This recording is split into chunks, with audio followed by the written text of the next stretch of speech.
Archdiocese, the loyal opposition. We have Tom Coyle from Sullivan. Gene Pachernik is from around different places, originally from my diocese here from Milwaukee. Jay Poster from over at St. Mary's. And we have the expectant father here, Garrett, who's back again with us today. Once again, my sympathy to all the family members. We almost didn't get finished with the last funeral, and now we're back again.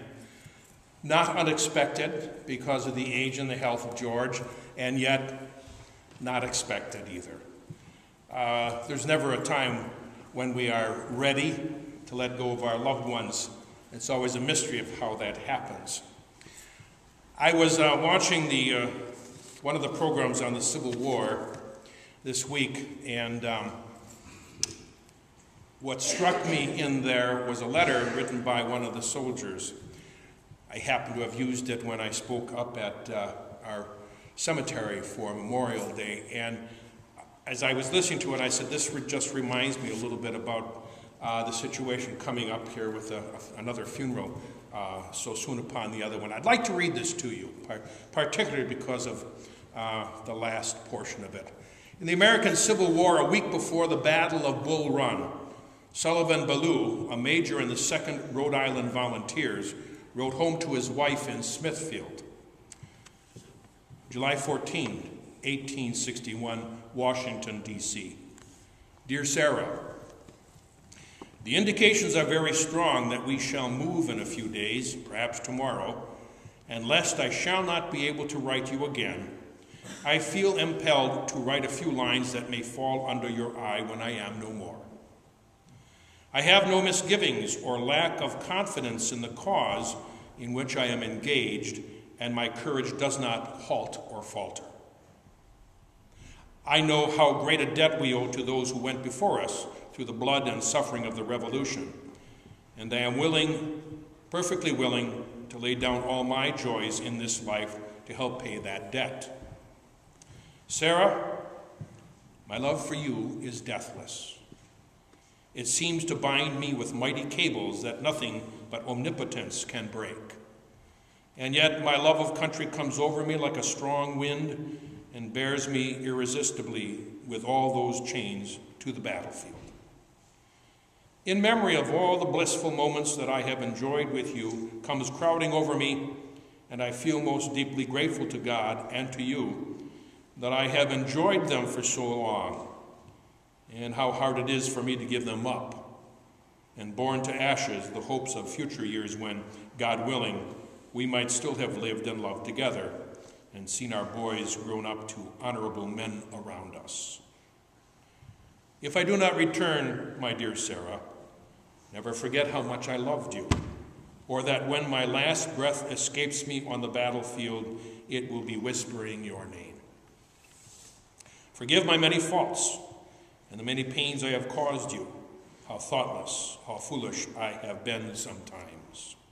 But, oh, Sarah, if the dead can come back to this earth to flit unseen around those they love, I shall always be with you in the brightest day and the darkest night. Always, always. And when the soft breeze fans your cheek, it shall be my breath, or the cool air on your tropic temple, it shall be my spirit passing by. Sarah, do not mourn me dead. Think I am gone, and wait for me, for we shall meet again. Sullivan Ballou was killed a week later at the First Battle of Bull Run. It struck me because of some of the comments he made to his wife, knowing that death could be imminent, and he kind of had a premonition, I guess. And he put his thoughts down. And I read it particularly because of the section in there where it reflects upon if you feel the breeze on your temple, if you feel the cool wind, know it's my breath, it's me, it's my spirit, that I'm with you.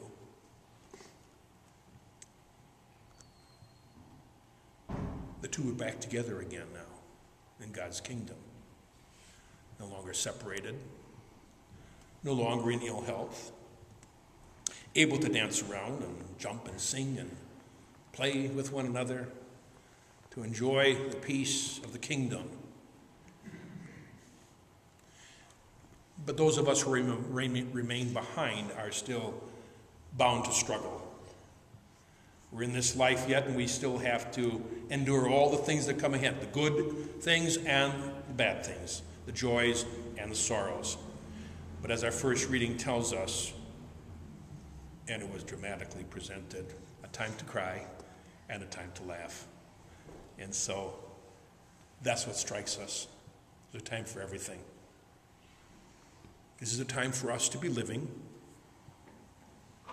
as we hasten toward Easter, as we prepare ourselves to celebrate Christ's resurrection, and as we listen to the readings this weekend in the gospel of which speaks of the raising of Lazarus from the dead. Jesus comes to the tomb and says, "Lazarus, come forth." And when he comes out, he's struggling because he's all wound up in the burial cloth. And Jesus says, "Unbind him, let him go free." George and Betty have been unbound. They have gone free from the fetters of their helpless bodies, their deteriorating health. They've been let go from the fetters of this world and are free in the kingdom. And as Lazarus rose from the dead, we know we are promised resurrection also. And we know that because Jesus himself rose from the dead.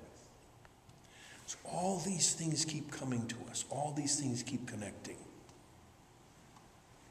And so while we are still sad for ourselves, doubly so, having lost both Grandma and Grandpa, both Mom and Dad, both friends, we also must be doubly overjoyed for the peace and the calmness that their joining together in heaven has for them.